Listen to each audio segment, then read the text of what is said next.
ഇന്ന് തന്നെ ഡൗൺലോഡ് ചെയ്യൂ. കാണൂ നിങ്ങളുടെ ഫേവറേറ്റ് ഷോസ്.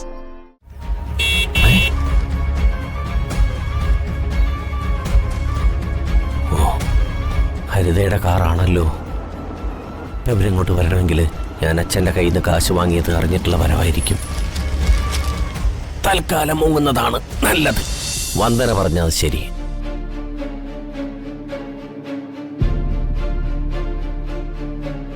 ആ പണം അച്ഛൻ്റെ അക്കൗണ്ടിൽ തന്നെ കിടക്കട്ടെ. പിന്നെ വസ്തു വാങ്ങാനുള്ള പണം ഞാൻ സംഘടിപ്പിച്ചോളാം. വേണ്ട, ഇത് വിനുവിന് വേണ്ടി ഞാൻ തരുന്നതാ. നീ എതിരൊന്നും പറയാതെ ഇത് വാങ്ങണം. ബാങ്കിൽ ഇൻഷുറൻസ് മെച്ചറായതിന്റെ 5 ലക്ഷം രൂപ കിടപ്പുണ്ട്.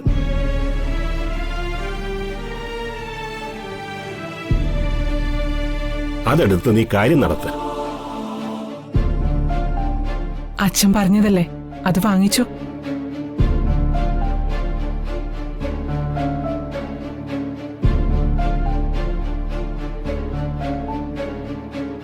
ഇതാ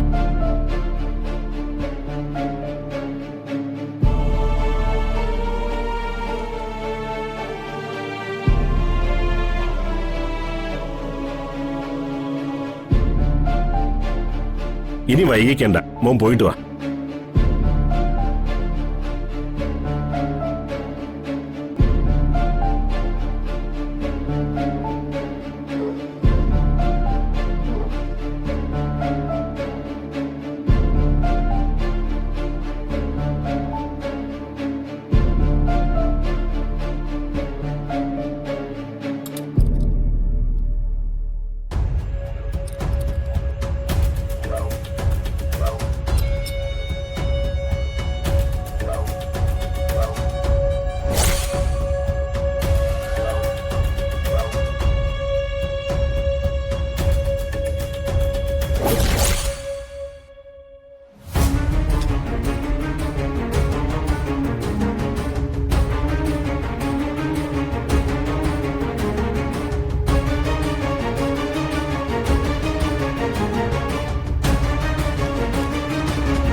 ആ ബാത്റൂമിന്റെ സ്വിച്ച് ദൂരെ വച്ചില്ലല്ലോ.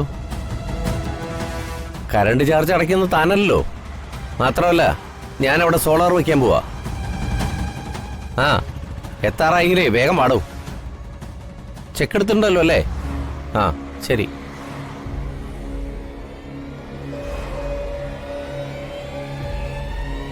പാല് കാച്ച് നടത്തി ആളുകളെയൊക്കെ വിളിച്ചുകൂട്ടി കുറച്ച് കാശ് കളക്ട് ചെയ്യാന്ന് വെച്ചാല് എല്ലാത്തിനും തിന്നാൻ കൊടുക്കണം. ചിലര് ഗിഫ്റ്റ് പാക്കറ്റും തള്ളിപ്പിടിച്ചോണ്ട് വരും ദരിദ്രവാസികൾ. ഓ മാത്രമല്ല ഞാൻ പലയിടത്തും കവറിലിട്ട് 10 രൂപ കൊടുത്ത് മൂക്കുമുട്ട തിന്നതൊക്കെ ചിലപ്പോ തിരിച്ചടിക്കും. അതൊക്കെ വെച്ച് നോക്കുമ്പോ ആ സംരംഭത്തിനിറങ്ങി തിരിക്കാതിരിക്കുന്നതായിരിക്കും ബുദ്ധി. വലിയ ആഡംബരമൊക്കെ കാണിച്ച് പൈസ ചെലവാക്കാതെ അത്യാവശ്യം കാശ് തരുമെന്ന് ഉറപ്പുള്ള കുറച്ച് പേരെ വിളിക്കാം. അവർക്ക് കാറ്ററിംഗ് വഴി ഫുഡും കൊടുക്കാം. വിളിച്ചാൽ കാശ് തരുന്നുള്ളവരുടെ ലിസ്റ്റ് എടുക്കാം. അല്ലാത്തവന്മാര് വേണ്ട.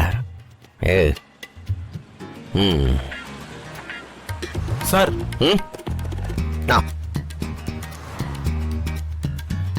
ദേ ഇനി അധികം വൈകരുത്. എത്രയും പെട്ടെന്ന് പണി പൂർത്തിയാക്കണം. താക്കോല് കിട്ടണം. എവിടെ ചെക്ക്? കഴിഞ്ഞ ആഴ്ച ബൗൺസായ ചെക്കല്ലേ, ഇനി ചെക്ക് വേണ്ട. വേണ്ടെങ്കിൽ വേണ്ട. 5 ലക്ഷം രൂപയുണ്ട്. പിടി. ഇനി അധികം പണികളൊന്നുമില്ല, കുറച്ച് മിനുക്ക് പണികൾ മാത്രം. അത് ഉടനെ തീർക്കാം. ശരി, ഞാൻ പറഞ്ഞ ഹീറ്ററിന്റെ സ്വിച്ചോ? അവസാനം എമൗണ്ട് തരുമ്പോഴേ ഞാനതൊക്കെ കുറയ്ക്കേ. ഇന്നെന്താ ജോലിക്കാരൊക്കെ വരാത്തത്? നാളെ വരും. പെയിന്റ് അടിന്ന് ഓർക്കും. നാളെ തന്നെ. ഇത് പറയാൻ തുടങ്ങിയിട്ട് 2 ആഴ്ചയായല്ലോ. നാളെ തുടങ്ങും. ഇതെന്താ ലോട്ടറി കച്ചവടം? ഇത് അതുപോലല്ല സാറേ, നാളെ തന്നെ വരും. മറ്റന്നാൾ പാലുകാച്ചി നടത്തേണ്ട 2 വീടുണ്ട്.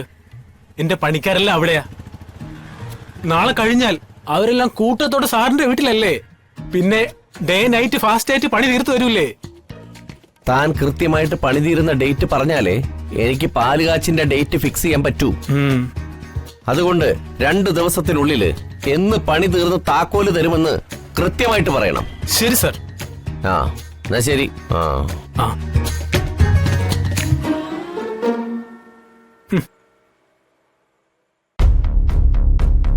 നിന്റെ സ്റ്റാർട്ടപ്പ് ബിസിനസിന്റെ കാര്യം എന്തായി? അതും നിന്റെ അച്ഛന്റെ മാനത്തെ കൊട്ടാരം പോലെയാണോ? ഹരിതേ, അച്ഛന് കിട്ടിയ ഇൻഷുറൻസ് തുക കൈക്കലാക്കാൻ ഏട്ടൻ അവിടെ പഠിച്ച പണി 18 നോക്കിക്കൊണ്ടിരിക്കുക. അയാളുടെ അഭിനയൊക്കെ കണ്ട ജഗതി ശ്രീകുമാർ തോറ്റു. അത്ര കിഴുകി ചേർന്നുള്ള അഭിനയ. മനോജെ, അയാള് ബെടക്കാക്കി തനിക്കാക്കാൻ മിടുക്കന. മിക്കവാറും ഇതിനകം തന്നെ അയാള് നിന്റെ അച്ഛന്റെ ആ ഇൻഷുറൻസ് തുക കൈക്കലാക്കിയിട്ടുണ്ടാവും. ജീവിതകാലം മുഴുവൻ കടപ്പുറത്ത് ചെന്ന് തിരകൾ എണ്ണി സമയം കളയത്തേ ഉള്ളൂ. ഹരിതേ, നീ അത്രയ്ക്ക് എന്നെ കുറച്ചു കാണുമൊന്നും വേണ്ട. പ്രകാശേട്ടൻ ജനിച്ച വയറ്റിൽ തന്നെയാണല്ലോ ഞാനും ജനിച്ചത്. ചതിയുടെ മുഖംമൂടി എടുത്തണിയാൻ എനിക്കും പറ്റും. ഞാനിപ്പോ വീട്ടിലേക്ക് പോകാൻ പോവാ. ഗുഡ്. പക്ഷേ നീ ഒറ്റയ്ക്ക് പോണ്ട. ഈ ചായം തേച്ച് നിൽക്കുന്ന ചെന്നായി ആടിനെയൊക്കെ തിരിച്ചറിയാൻ കുറുപ്പിന്റെ മോൾക്ക് പെട്ടെന്ന് പറ്റും. ഞാനും വരാം. എന്നാ വാ, നമുക്ക് ഉടനെ പോവാം.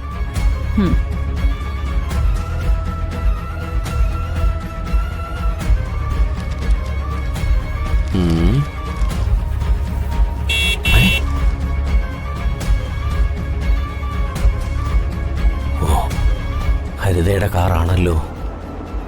ഇവരിങ്ങോട്ട് വരണമെങ്കിൽ ഞാൻ അച്ഛന്റെ കയ്യിൽ നിന്ന് കാശ് വാങ്ങിയത് അറിഞ്ഞിട്ടുള്ള വരവായിരിക്കും. തൽക്കാലം മുങ്ങുന്നതാണ് നല്ലത്. അയ്യോ,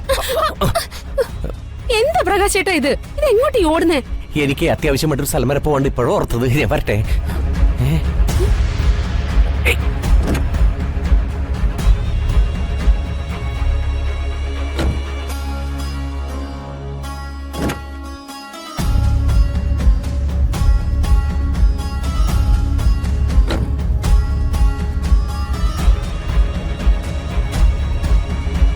നിന്റെ ഏട്ടത്തി പോതനതാ നിപ്പുണ്ട്.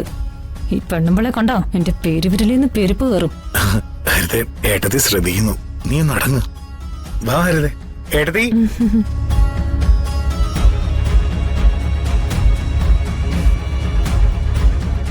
വരണ്ടാളും അകത്തേക്ക് വാ.